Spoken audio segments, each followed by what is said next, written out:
mungkin teman-teman di sini pernah ada yang ngeh atau pernah mendengar undang-undang kepemudaan, bahwa di Indonesia tuh ada undang-undang kepemudaan, sebuah inilah ya peraturan terkait dengan anak muda. Dan kalau misalnya ada yang udah pernah baca isinya, itu menarik banget. Kalau ada yang belum, bisa nanti langsung aja di googling.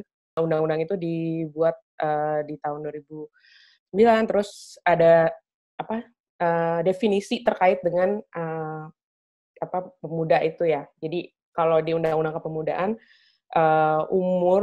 batasan umurnya, menurutku sebelum aku masuk ke presentasiku, penting juga untuk mengetahui berbagai angle atau perspektif terkait bagaimana sih mendefinisikan pemuda. Kadang-kadang kan suka ada orang yang suka merasa dirinya muda terus gitu ya, dan dia menjadi representasi atau wajah dari gerakan anak muda, padahal mungkin dari berbagai angle dia sudah tidak bisa sebenarnya dianggap sebagai anak muda misalnya. Jadi kalau di Undang-Undang Kepemudaan, batasan umur pemuda itu 16 sampai 30 tahun. Nah, undang-undang itu juga menarik karena selain disusun dan dibuat oleh Kemenpora waktu itu masanya Pak Diaksa Daud. Teman-teman mungkin di sini ada yang mungkin pernah dengar atau mungkin nggak pernah dengar sama sekali, itu nggak apa-apa. Nah, namanya KNPI, Komite Nasional Pemuda Indonesia.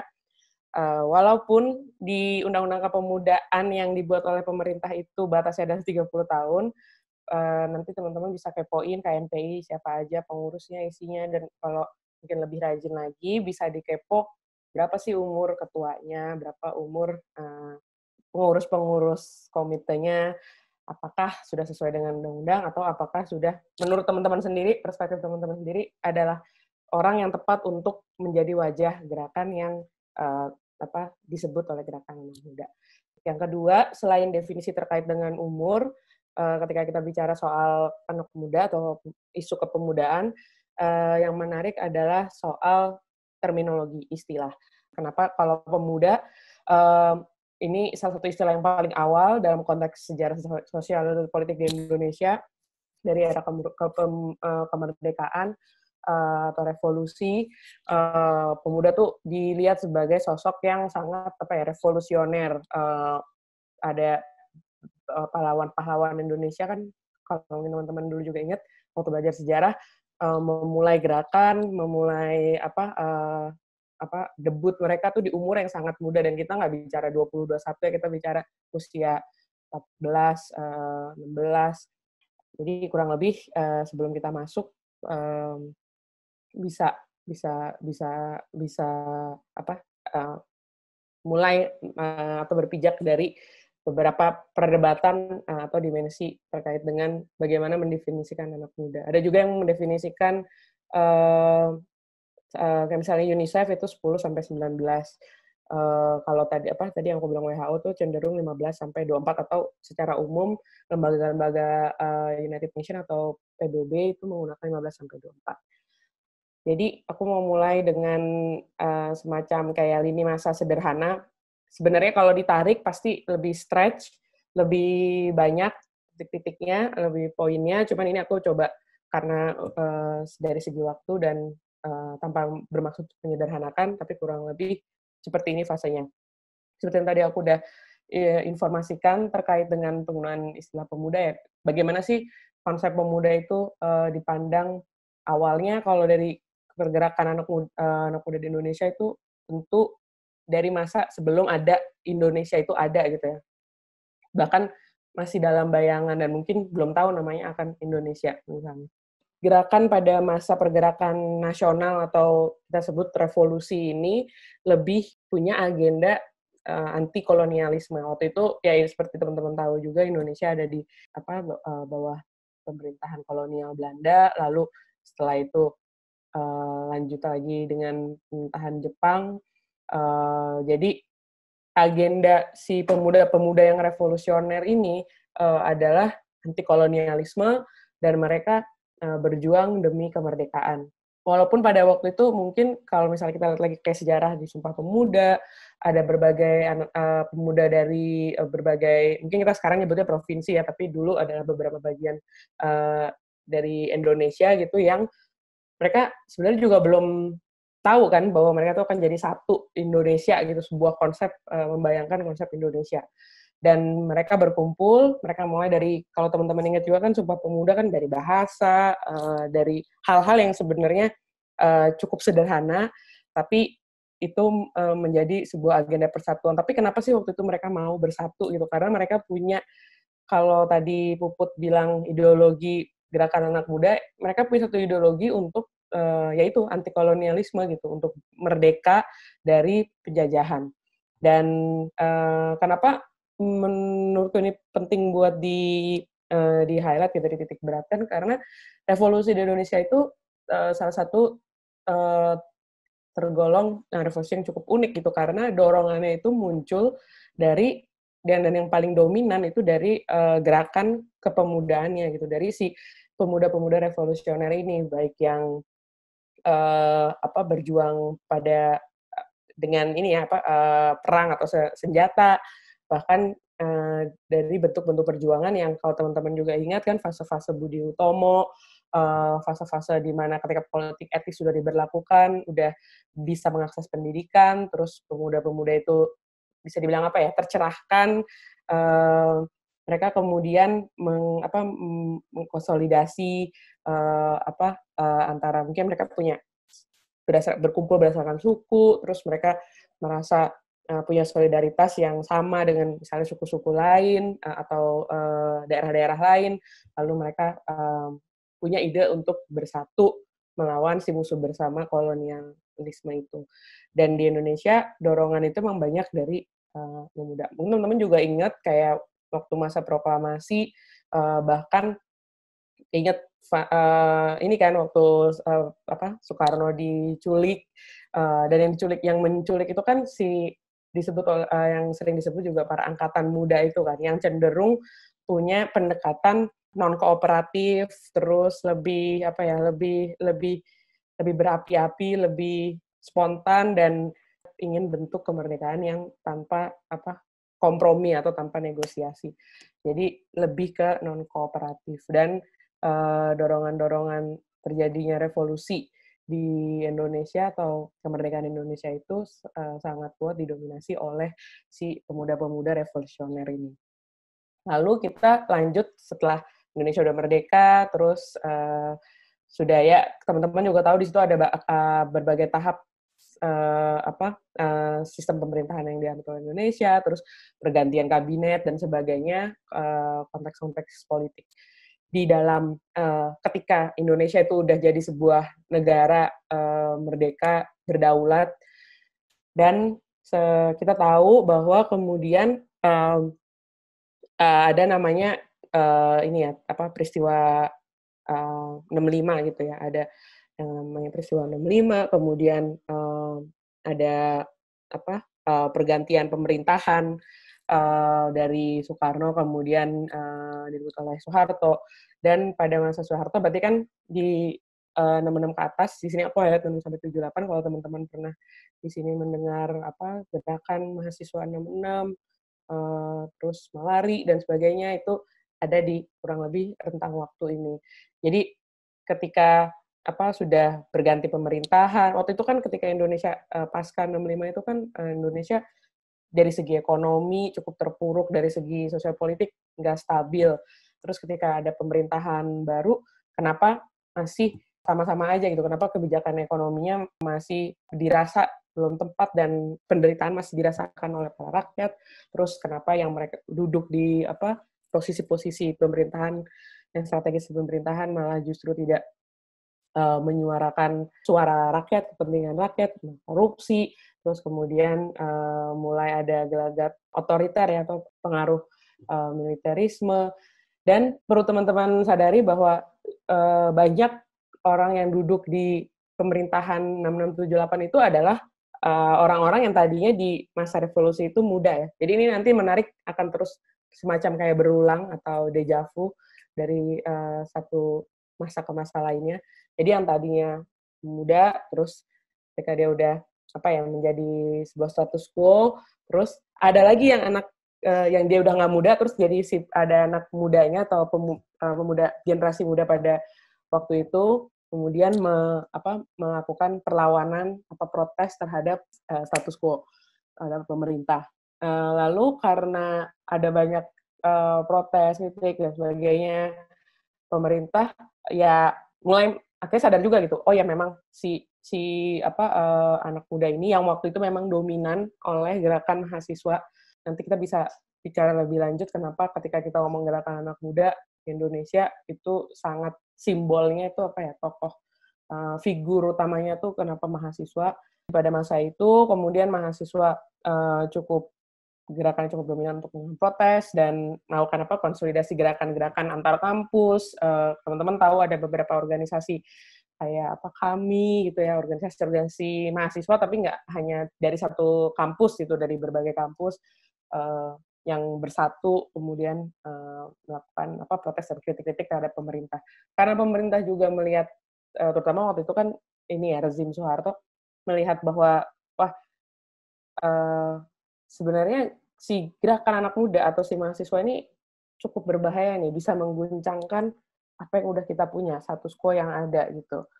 Nah, di situ kemudian karena ingin semacam menderadikalisasi atau melemahkan kekuatan politik si gerakan anak muda ini, kemudian pemerintah melakukan pembatasan-pembatasan. Salah satunya adalah peraturan, nanti teman-teman bisa baca juga, normalisasi kehidupan kampus yang di situ salah satu simbol dari Supratman itu adalah walaupun ada banyak ya kayak mengatur organisasi mahasiswa, kemahasiswaan di kampus, terus kegiatan-kegiatannya dan sebagainya, tapi salah satu simbolnya itu adalah pada zaman itu kalau teman-teman samain dengan lini masa secara global gitu ya, waktu itu tahun 60-an 70-an itu kan flower generations ya, para kaum hippies yang menyuarakan perdamaian, anti perang, yang pasifis gitu. Mereka dengan bentuk-bentuk gaya yang anti kemapanan gitu. Salah satunya adalah rambut gondrong, terus ya baju-baju yang ya pokoknya apa yang nggak dipakai oleh orang-orang tua mereka pakai gitu. Apa yang nggak disukain sama orang atau generasi tua mereka pakai. Dan di situ salah satu simbol dari SNKK itu kan adalah nggak membolehkan si anak muda itu berambut gondrong. Bahkan waktu itu sampai ada satgas untuk dari militer ya, satgas untuk kayak semacam patroli mengontrol misalnya di daerah-daerah di lingkungan atau perumahan gitu, kalau ada yang gondrong nanti orang tuanya ditegur. Kalau di kampus ya pokoknya nggak boleh, bahkan ada yang langsung menggunting rambut si anak-anak atau si mahasiswa yang rambutnya gondrong gitu. Dan ini memang lebih ke, kalau yang gondrong ini lebih ke cowok ya, maksudnya dari simbol-simbol bahwa orang si mahasiswa atau anak muda yang punya rambut yang nggak rapih, yang gondrong, biasanya salah satu batasnya kan kuping ya, ini telinga ya, kayak waktu di sekolah dulu, itu berarti adalah anak yang memberontak. Anak yang memberontak itu mengancam stabilitas. Jadi segitu pentingnya sampai militer, intel turun hanya untuk mengatur cara penampilan generasi muda gitu. Dan nggak hanya itu hanya simbol atau kayak semacam covernya aja gitu, cover depannya. Padahal selain dari gaya berpakaian, tapi juga dari pembatasan berorganisasi, terus kebebasan berpendapat, kebebasan untuk itu tadi berorganisasi, berkumpul atau berserikat, hal kayak gitu mulai dibuat lebih ketat lagi. Walaupun pada rentang tahun itu ada banyak juga bentuk-bentuk perlawanan yang tetap atau kritik dilakukan oleh gerakan anak muda ini yang memang didominasi oleh kelompok mahasiswa di Indonesia. Terus selanjutnya kita tahu bahwa ketika udah Orde Baru, lalu di sekitar tahun, kenapa aku nulisnya 90-an sampai 98, karena sebenarnya yang 98 itu adalah puncaknya kan, tapi bisa dibilang itu udah dipupuk gitu dari 90-an awal. Dan sering dibilang generasi 90-an dalam artian bukan generasi 98 itu udah mulai memupuk rasa perlawanan dan gerakan mereka, konsolidasi dan sebagainya dari bahkan akhir 80-an, 90-an untuk udah mulai enak nih sama Orde Baru yang teman-teman tahu kalau di 98 berarti udah genap 32 tahun si Soeharto memerintah dengan cara yang cukup otoriter dan melakukan pembatasan-pembatasan. Dan diketahui juga selama fase Orde Baru, kalau teman-teman tadi ingat waktu pas sebelum di Orde Lama ya, waktu era Soekarno, pemuda punya citra yang revolusioner. Kemudian ketika udah masuk ke era Orde Baru, pemuda lalu dilemahkan kerevolusionerannya dengan untuk disejajarkan dengan harus mengikuti ideologi Orde Baru, yaitu pembangunan. Jadi si anak muda ini tetap kalau dia nggak mau berkontribusi untuk pembangunan atau nggak mau mengikuti arah-arah pembangunan dan segala ketentuan peraturannya, dia patut untuk ditindak atau didisiplinkan.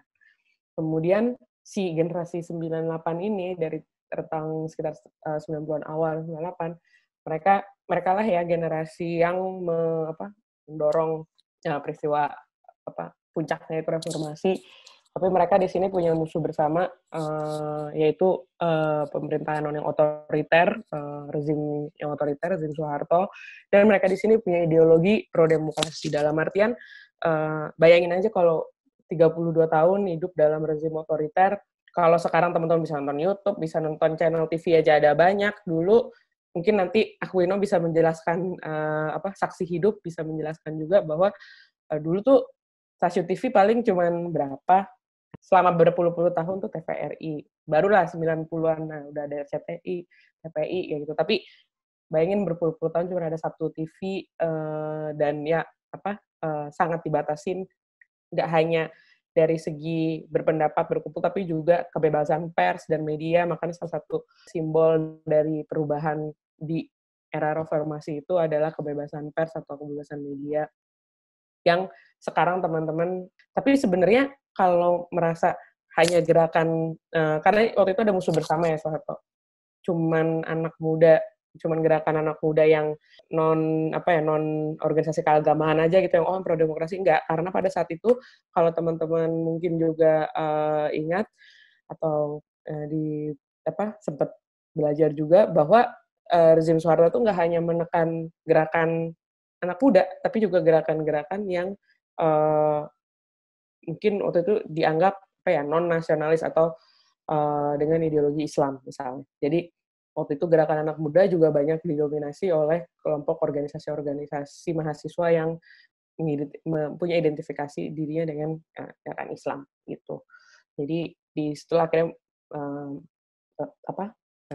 reformasi atau peristiwa 98 yang simbolik ada menduduki gedung DPR MPR, akhirnya terjadi dengan memakan banyak korban tentunya.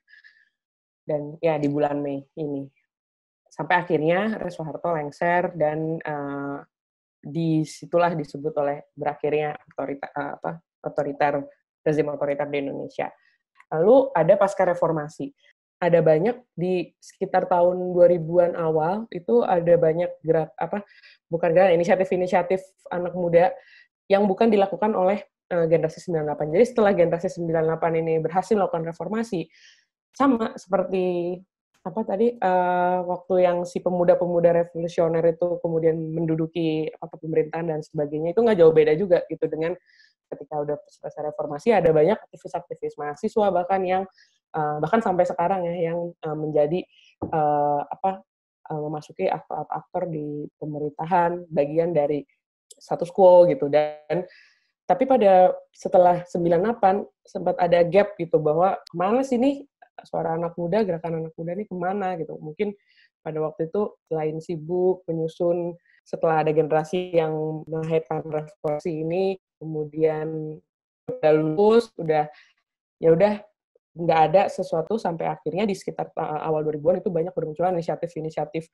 muda yang memang digagas juga nih. Akhirnya mungkin si teman-teman generasi 98 terutama yang duduk yang ada di luar pemerintahan ya, yang mengawal pro demokrasi di Indonesia gitu, gerakan pro demokrasi di Indonesia, mencoba akhirnya menyadari bahwa wah kayak kita harus regenerasi nih, dan belum terjadi gitu. Jadi ada banyak inisiatif-inisiatif yang dilakukan oleh LSM-LSM, tapi juga ada inisiatif-inisiatif mandiri yang dicetuskan oleh si anak muda ini sendiri, si anak mudanya.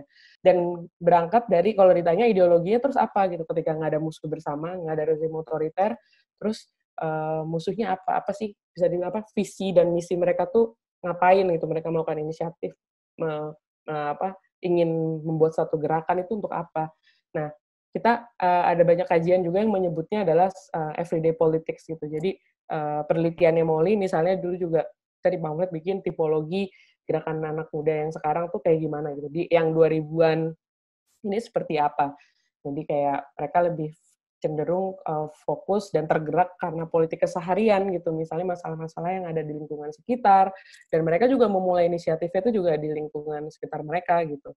Ada yang misalnya fokus dengan isu sampah, ada yang misalnya fokus dengan isu akses terhadap dunia kerja, misalnya kayak gitu. Jadi hal-hal yang lebih ke dijumpai sehari-hari di lingkungan dia, dan dia langsung mencoba merespon itu. Jadi dan ini yang menarik udah nggak lagi identik dengan mahasiswa ya. Si anak-anak yang di luar kampus justru bisa punya ruang gerak yang lebih fleksibel, yang lebih lebih cair untuk memulai inisiatif mereka. Dan ada banyak juga selain itu LSM waktu itu membentuk kayak berusaha bergenerasi dengan membentuk divisi-divisi anak muda atau relawan-relawan muda.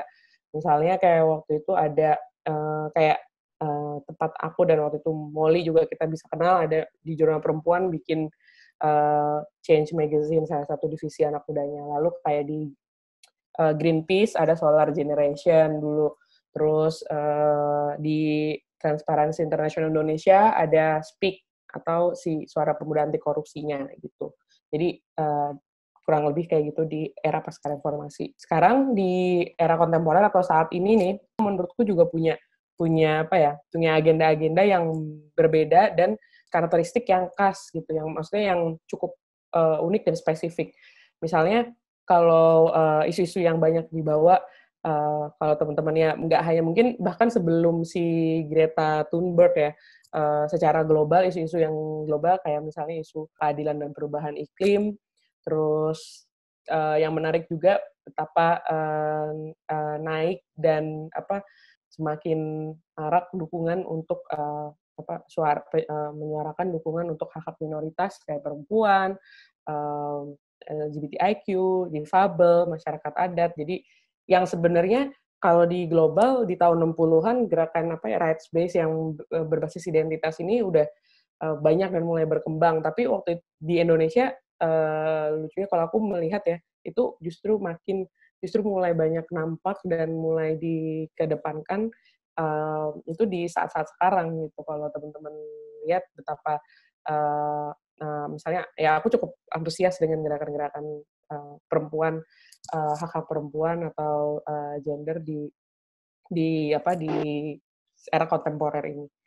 Aku nggak tahu nanti mungkin karakteristik anak muda bisa berubah ya, tapi secara psikologi dan secara fase perkembangan tahapan manusianya di era anak muda itu kan di masa muda itu lebih idealis misalnya. Jadi mungkin karena dia misalnya baru tahu atau dia belajar sesuatu dan dia melihat bahwa wah ini nih sesuatu yang kayaknya pas dengan aku, sesuai yang aku mau, sesuai yang aku bayangkan, aku ingin dunia yang seperti ini misalnya. Aku ingin dunia dengan tatanan dengan kesetaraan gender, misalnya kayak gitu. Jadi idealisme ini sangat berkembang dan mereka pelajari, dan di fase-fase mereka belajar, dan mereka lagi menggebu-gebunya nih. Mungkin teman-teman di sini juga seperti itu. Lalu mereka si anak muda ini punya dorongan untuk, kenapa aku bilang di sini perlawanan, tapi mungkin lebih ke apapun yang tidak mengkritik apa yang dilakukan oleh generasi sebelumnya, atau mungkin di tatanan hidup gue kayak gini, nggak kayak yang sekarang berlaku gitu. Jadi ingin punya tatanan yang baru dan merasa bahwa apa yang ada yang sedang berjalan saat ini tuh tidak sesuai dengan keinginan mereka dan hak-hak yang mereka perjuangkan. Lalu yang menariknya juga adalah ini adalah fase-fase yang mereka untuk eksplorasi diri. Mungkin di sini teman-teman juga masih ada dalam fase itu ya, eksplorasi diri dan identitas. Kayak sebenarnya aku tuh siapa sih? Sebuah pergulatan eksistensialisme gitu dalam diri teman-teman muda. Misalnya aku tuh mau jadi kayak apa? Apakah aku mahasiswa? Apakah aku adalah misalnya anak gaul yang kayak gitu. Jadi identitas itu jadi sesuatu yang penting bagi fase si generasi muda ini. Kalau dari sisi pemerintah atau si status quo tuh gimana sih melihat anak muda? Dan ini anggapan ini bahkan sampai detik ini masih berlaku walaupun dengan adanya stafsus milenial dan berbagai upaya-upaya yang mungkin coba ditampilkan oleh pemerintah. Yang pertama bonus demografi. Oh, anak muda tuh kalau di sini bisa dibaca dari banyak angle. Misalnya kalau dari angle ekonomi dan ketenaga kerjaan, berarti tersedia banyak lapangan kerja. Kalau pemerintah bisa menyediakan atau membuat mereka memang menjadi kelompok yang usia produktif gitu. Terus hak suara bisa dilihat juga secara politik bahwa mempunyai populasi yang banyak berarti mereka pemilih-pemilih pemula atau pemilih muda ini sebenarnya punya basis populasi yang cukup besar dan atau masa yang cukup besar yang bisa punya pengaruh dan ngaruh gitu. Kalau misalnya banyak anak muda yang milih kandidat A, itu menguntungkan kandidat tersebut, misalnya. Udah pasti. Lalu masih ada bias-bias orde baru gitu bahwa anak muda itu aktor pembangunan. Dia harus mengikuti arah agenda pembangunan, dia harus berkontribusi apapun agenda yang di-set up oleh atau ditata oleh pemerintah. Pokoknya anak muda yang oke itu anak muda yang berkontribusi untuk pembangunan, aktor pembangunan, walaupun belum tentu mereka dilibatkan dalam menyusun agenda pembangunan itu sendiri. Walaupun si generasi atau si pemerintah ini, oh ini kita tuh pengen Indonesia yang seperti A, begini cara membangunnya. Belum tentu itu hal yang diinginkan oleh si anak muda. Terus yang ketiga adalah kelompok selain bonus demografi tadi, tapi juga populasi yang perlu diatur dari segi gaya pakaian, rambut, bahkan jam bermain mungkin. Teman-teman juga mungkin merasakan berbagai pembatasan waktu masih sekolah, di kampus juga mungkin masih ada. Terus dipersepsikan sebagai anak yang harus patuh. Karena ada seorang akademisi, saya Siraisi, yang pernah menganalisis Indonesia sebagai sistem sebagai sebuah menganalogikannya dengan sebuah keluarga dengan bapak atau waktu itu Orde Baru ya konteksnya Soeharto sebagai bapak dan yang lainnya ini si generasi muda ini sebagai anak. Dan dengan konsep feodalisme dan kebapaan itu, ya anak itu harus patuh atau harus nurut sama aturan yang tadi ya perlu diatur, dia harus patuh dengan apa yang diinformasikan oleh pemerintah, apa yang diatur pemerintah, walaupun mereka tidak berpartisipasi aktif terlibat di dalamnya. Dan disinilah kalau menurutku beberapa tadi karakteristik anak muda, tapi juga bagaimana pemerintah melihat anak muda, ada berbagai tantangan untuk yang bisa menghambat berkembangnya gerakan anak muda di Indonesia. Yang pertama, radikalisasi agama dan konservatisme. Misalnya tadi ya, kayak gerakan-gerakan tarbiyah, lalu ajakan berjihad, teman-teman juga tahu, dan ini nggak hanya di Indonesia, bahkan negara-negara Eropa, poin selanjutnya eksklusi. Jadi eksklusivisme bisa misalnya gerakan tertentu itu hanya bisa diakses oleh dan relevan bagi kelompok dari misalnya kelas ekonomi tertentu. Wah ini pernah mungkin dengar ini bias kelas menengah banget nih acaranya atau organisasinya kayak gitu. Nggak relevan kalau yang anak-anak muda buruh yang nggak kuliah, yang non mahasiswa gitu kayaknya nggak bisa masuk deh, nggak relevan bagi hajat hidup mereka gitu. Atau ketika mereka bikin kegiatan juga harga tiketnya mahal misalnya jadi nggak bisa diakses atau di tempat-tempat yang bikin kayaknya itu tempat-tempat yang kelas menengah banget misalnya gitu. Tapi juga eksklusi dari segi nggak hanya bias kelas tapi juga bias gender. Mungkin teman-teman juga masih dan ini prakteknya masih umum di gerakan mahasiswa, di berbagai gerakan kecuali gerakan yang ini ya perempuan dan LGBTIQ misalnya masih dominan yang duduk di misalnya koordinator lapangannya masih cowok, bahkan pas aksi reformasi di korupsi aja juga kan masih yang cowok di depan, yang cewek di belakang misalnya kayak gitu, hal-hal yang dengan jenis kelamin tertentu membatasi partisipasi mereka. Lalu juga kemampuan tertentu atau ableism. Misalnya kalau lagi bikin kegiatan juga bisa kurang inklusif atau kebijakan di organisasi atau gerakannya atau inisiatifnya juga nggak memungkinkan teman-teman difabel untuk berpartisipasi. Terus yang terakhir, ini poin terakhir, ruang gerak yang terbatas. Ini nggak hanya untuk gerakan anak muda, tapi akan punya dampak juga gitu ke gerakan anak muda bahwa kebebasan berpendapat dan berkumpul yang mulai terancam, dan nggak hanya misalnya mulai dari tahap sekolah, tapi juga dari kampus. Misalnya teman-teman pernah dengar juga beberapa pembubaran acara diskusi di kampus, terus mungkin ada nggak hanya acara atau misalnya gerakan-gerakan atau organisasi yang dipaksa untuk dibubarkan gitu. Terus bahkan sekarang kalau misalnya kemarin ramai ngikutin reformasi di korupsi juga, udah mulai ke ranah digital. Jadi gimana kalau Twitternya diserang sama buzzer-buzzer misalnya, atau kalau dari akun nge-tweet hal-hal kritis, kemudian besoknya udah WhatsApp-nya di-hijack, terus di WhatsApp-nya dibajak, terus diciduk sama otoritas atau polisi misalnya. Kayak gitu. Jadi itu yang bisa menghambat, jadi anak muda kalau melakukan gerakan, kalau melakukan sesuatu, resikonya jadi lebih banyak gitu. Jadi lebih harus tahu juga kalau dia mau melakukan perlawanan, batasan-batasan apa yang ada, dan bagaimana menyusun strateginya.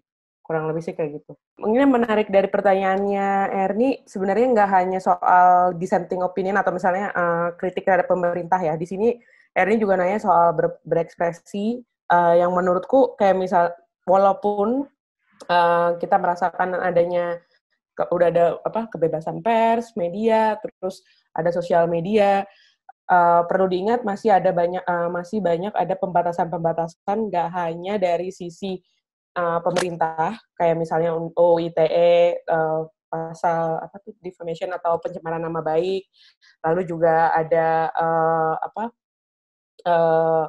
di Kominfo itu kan ada laporan dan bisa content removal atau blocking website dan sebagainya. Tapi ada juga dari sisi secara horizontal, secara dari netizen yang lain kan. Mungkin teman-teman pernah dengar juga kan bahwa penghakiman netizen itu lebih kejam daripada penghakiman beneran gitu, misalnya dari persidangan yang sesungguhnya gitu. Karena justru kecaman-kecaman dari atau serangan-serangan dari sesama netizen atau sesama kelompok atau sesama masyarakat ya secara horizontal, atau orang yang berbeda dan nggak sependapat, itu bisa lebih menimbulkan ketakutan atau kecemasan tersendiri kalau gimana ya kalau mau berekspresi, kalau mau berpendapat gimana. Kayak misalnya gini, kalau kita ngomongin pemilu sebelumnya, dari polarisasi, misalnya yang serba salah, yang misalnya kandidat A diserang kandidat B, milih kandidat B, misalnya berekspresi tentang kandidat B diserang kandidat A, nggak milih dua-duanya diserang sama dua-duanya. Jadi serangan dari si pihak sejajar sama netizen itu juga menimbulkan orang untuk kayak males atau discourage untuk berpendapat. Kalau soal berekspresi, salah satu catatan penting juga, misalnya beberapa teman-teman suka ada yang merasa, misalnya gini, teman-teman dari kelompok LGBTIQ misalnya, itu juga banyak sering yang merasa nggak nyaman atau merasa takut untuk mengekspresikan diri dia apa adanya gitu, baik secara online, baik secara offline, karena takut misalnya ada persekusi, atau misalnya takut memang benar-benar diserang oleh maksudnya sesama masyarakat juga gitu, sama pihak juga. Yang kedua, di tataran mungkin yang lebih relevan sama teman-teman juga, nggak hanya di ranah online, tapi juga di ranah offline, itu misalnya kampus. Itu juga patut ada banyak kritik-kritik terhadap kampus, misalnya kayak gerakan-gerakan AKNI ya, yang tentang kekerasan seksual di kampus, betapa otoritas kampus itu juga membatasi hak-hak bersuara, melakukan pembatasan misalnya pembubaran diskusi gitu. Jadi nggak hanya di level negara atau misalnya di ranah online, tapi juga di ranah offline dengan level-level tertentu juga banyak yang melakukan pembatasan. Dan hal yang menarik kalau tadi aku bilang, mungkin nggak kayak waktu Orde Baru, itu iya, tapi mungkin sekarang layernya lebih kompleks ya. Kayak misalnya si platform sosial media kayak Twitter atau Facebook atau Instagram, mereka sendiri punya, mereka sebutnya community guidelines ya. dan mereka juga punya cara yang otomatis gitu, bisa secara algoritma bisa menghapus konten-konten yang tidak, menurut mereka tidak sesuai dengan community guideline mereka. Yang tentunya community guideline itu juga dibangun atau dibuat berdasarkan desakan-desakan entah dari pemerintah, entah dari masyarakat tempat masyarakat. Dan yang menarik karena platform sosial media yang teman-teman gunakan itu kan kebanyakan beroperasi multinasional ya, global. Jadi dia sebenarnya nggak tunduk pada satu hukum tertentu gitu, tapi karena tadi yang udah pernah dibahas Alvino soal fake news dan sebagainya, itu banyak membuat beberapa justru dimanfaatkan oleh beberapa rezim pemerintah di beberapa negara untuk makin membatasi ekspresi ataupun kritik terhadap pemerintah. Mungkin kayak misalnya, dan itu kecenderungan nggak hanya di negara-negara yang misalnya otoriter gitu, tapi kayak negara-negara kayak Filipina yang agak-agak mirip sama Indonesia, Filipina, Indonesia, beberapa negara di Asia Tenggara itu semakin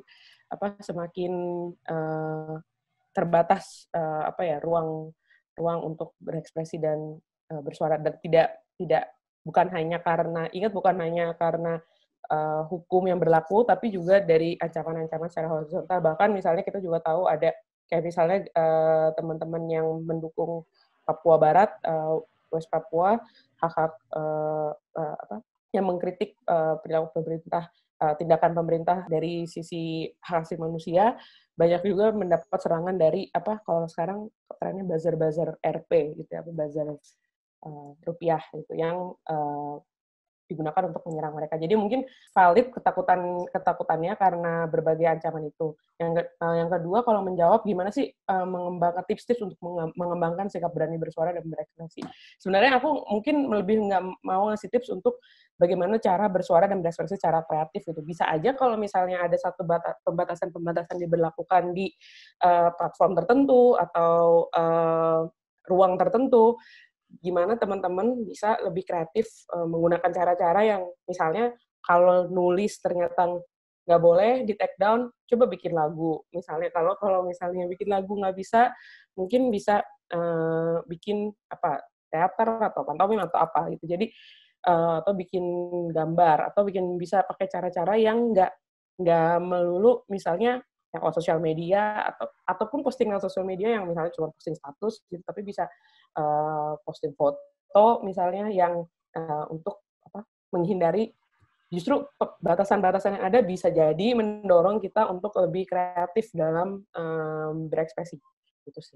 Kalau di zaman pergerakan nasional revolusi udah pasti ya, nggak hanya dari sisi ada yang sisi negosiasi, lobby dengan pemerintah kolonial, dan ada sisi yang kooperatif atau ada sisi yang tadi aku bilang non kooperatif gitu, yang benar-benar selain melakukan kritik di media massa pada saat itu, tapi juga benar-benar dengan peperangan gitu, dengan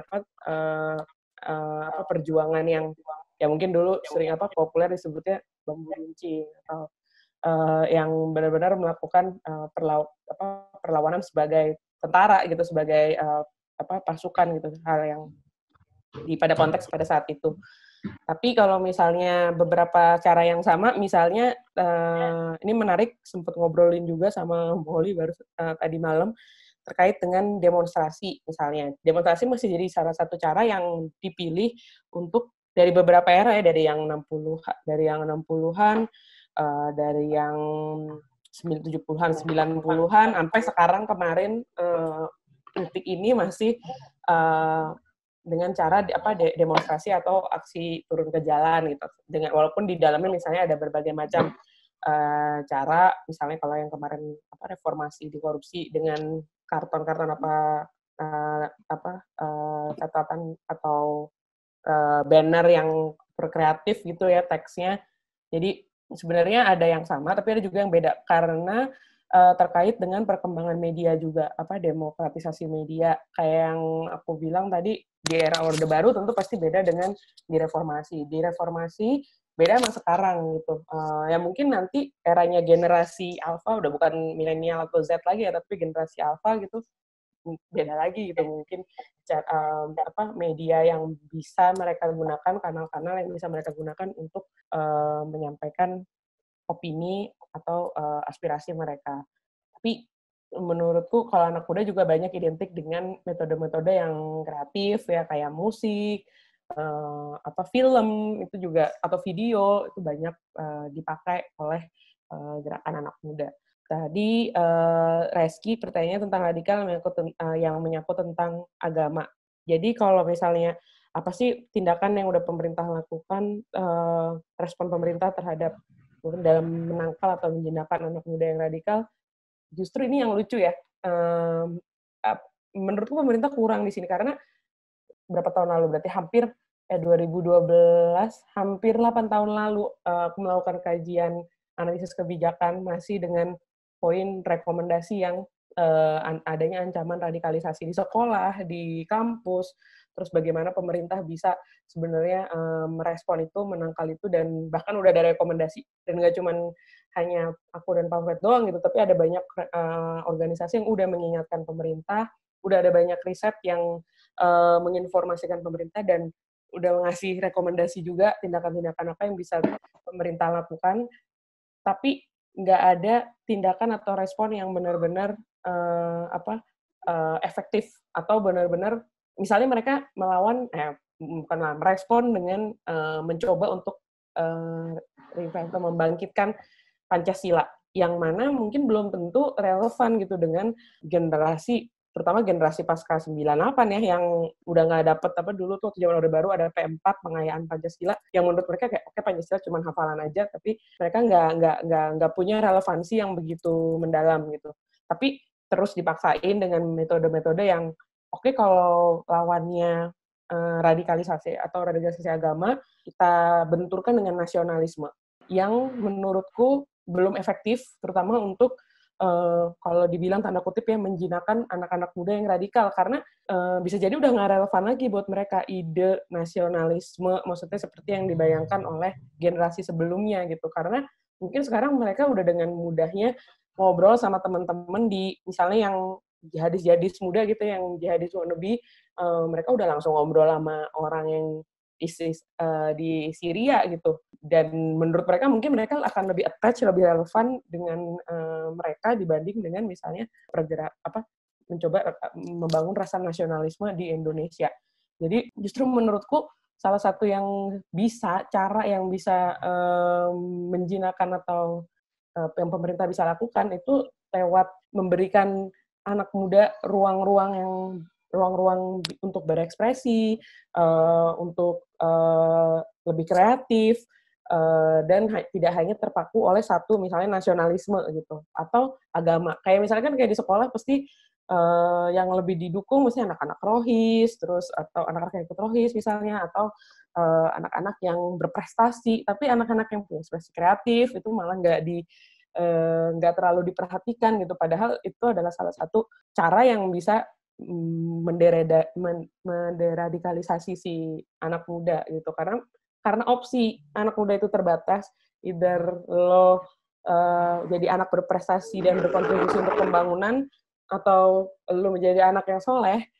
Nah, anak yang di generasi abu-abu ini masih bingung kan, oh ya udah deh, antara dia jadi yang ikut soleh juga atau yang berprestasi. Kalau dia nggak berprestasi, atau dia bisa mau keduanya gitu, gue mau berprestasi dan jadi anak yang soleh, dan mungkin bisa masuk ke gerakan-gerakan radikalisme itu sih.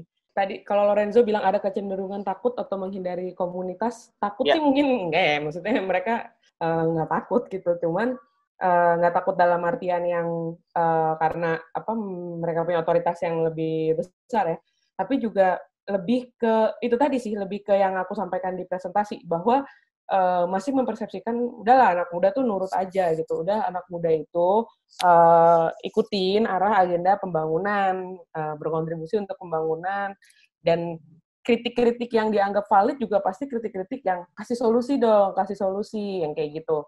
Jadi tapi walaupun harus diakui nggak semua institusi pemerintah memperlakukan anak muda seperti itu ya. Ada beberapa yang sudah sebenarnya udah cukup dipengaruhi oleh atau didorong oleh lembaga institusi lain yang memberikan dukungan ke mereka, misalnya kayak Kementerian Kesehatan ya, mungkin Puput juga punya pengalaman di sana, bagaimana sebenarnya beberapa pemimpin di Kementerian Kesehatan cukup bisa atau cukup akomodatif terhadap masukan-masukan atau kritik dari organisasi anak muda misalnya. Terus mungkin sebenarnya di beberapa institusi lain gitu, misalnya LIPI atau organisasi-organisasi atau kayak lembaga kayak Bappenas gitu yang sebenarnya mereka juga lebih terbuka misalnya dengan akademisi-akademisi muda gitu. Jadi tergantung institusinya, tapi juga tergantung bagaimana si anak muda itu menyampaikan kritik terhadap kebijakan publik. Ini dalam konteks yang lebih strategis, walaupun memang pada konteks-konteks tertentu gitu menjadi strategis itu mungkin butuh lebih gitu selain menjadi strategis, selain misalnya audiensi atau pakai cara-cara yang layak atau yang resmi gitu. Mungkin kalau udah cukup biasanya kan anak muda tuh bisa turun ke jalan kalau dia udah merasa frustasi ya, merasa udah nih nggak bisa, gue pengen perubahan tapi nggak ada perubahan itu nggak dijalankan gitu atau nggak dilakukan gitu, dan nggak diberikan saluran-saluran untuk benar-benar berpartisipasi secara aktif. Yang menurutku makanya pendekatan-pendekatan institusi pemerintah terhadap anak muda itu sebagian besar sampai saat ini masih memang hanya sebatas tokenism. Ini dong yang anak muda nih, yang milenial harus diikut sertain gitu. Nanti giliran desain aja yang anak muda aja, yang milenial misalnya kayak gitu. Jadi masih banyak di tataran tokenism atau yang bahkan yang lebih ini lagi ya, dekoratif gitu, yang lebih untuk simbol-simbol gitu. Jadi walaupun memang perlu dicatat juga ada beberapa institusi pemerintah yang udah bisa dan mau mengakomodir partisipasi anak muda. Jadi nggak hanya anak muda, aku setuju gitu, nggak hanya harus menyampaikan kritik, tapi juga kalau aku nggak suka dibilang solusi, tapi lebih ke partisipasi gitu ya. Percuma kalau cuma ngasih solusi atau rekomendasi doang, tapi dianya nggak ikut berpartisipasi dalam pelaksanaan atau pemantauan atau pengawasan, kan sama juga bohong. Jadi lebih ke aspirasi dan juga partisipasi. Jadi harusnya sih kayak gitu. Tapi kalau kecenderungan pemerintah lebih ingin anak muda, karena masih culture itu ya, masih tadi culture anak muda tuh harus patuh gitu. Mungkin sebenarnya yang perlu dicatat adalah ketika misalnya anak muda itu ingin melakukan suatu inisiatif tertentu atau gerakan atau ingin berpartisipasi dalam sebuah organisasi atau aksi, dia harus punya kesadaran gitu bahwa dia di sini dia terlibat karena entitas dia untuk setia pada hal-hal yang ingin dia perjuangkan, dan juga perlu memperhatikan bahwa sebenarnya bagaimana sih dia bisa berpartisipasi dan di tataran mana gitu partisipasi dia tuh tidak dimanipulasi oleh kelompok tertentu atau misalnya generasi yang sebelumnya atau aktor-aktor lainnya gitu ya. Jadi kalau si organisasi ini punya kesadaran dan punya pendirian gitu, dan bukan hanya kalau dia punya posisi tawar, jadi dia bisa meletakkan diri dia sejajar dengan misalnya kalau dibilang organisasi yang lebih senior atau misalnya aktor lain yang mungkin mereka merasa mereka lebih berpengalaman gitu. Jadi untuk menghindari bahwa organisasi itu agar tidak ditunggangi gitu. Jadi mereka sendiri, si organisasi ini harusnya memang benar-benar punya punya visinya, punya strateginya, punya mereka benar-benar memiliki pendirian atau tindakan rencana yang memang tidak bisa tidak ingin atau tidak bisa dimanipulasi oleh pihak atau aktor lain gitu. Nah, kalau kadang juga soalnya perlu dicatat beberapa, gimana ya, kalau organisasi-organisasi misalnya kayak organisasi kampus atau organisasi kepemudaan, itu juga banyak dilihat tadi kan Aquino bilang untuk mempercantik CV gitu, atau untuk memupuk karir politik gitu. Kalau misalnya dia emang berpendapat, wah, misalnya ada satu ini ya, aktivis kampus gitu merasa, oh pengen deh jadi anggota DPR atau pengen jadi pejabat gitu ya, gimana ya caranya, dan dia menggunakan organisasi itu untuk kendaraan dia, organisasi kepemudaan atau kemahasiswaan itu sebagai kendaraan dia berpolitik, dan dia nanti bisa, misalnya nanti kemudian bisa jadi pejabat atau bisa jadi, anggota DPR gitu, itu akan membuat lebih mudah untuk ditunggangi atau dimanipulasi oleh aktor atau pihak-pihak tertentu. Dan ini sebenarnya nggak hanya ada banyak organisasi dengan embel-embel kepemudaan yang ditunggangi atau dimanipulasi atau dipengaruhi oleh aktor-aktor lain gitu. Kalau si BMSI atau dan si aktor yang partai yang memanipulasi PKS itu kan bisa dibilang apa ya?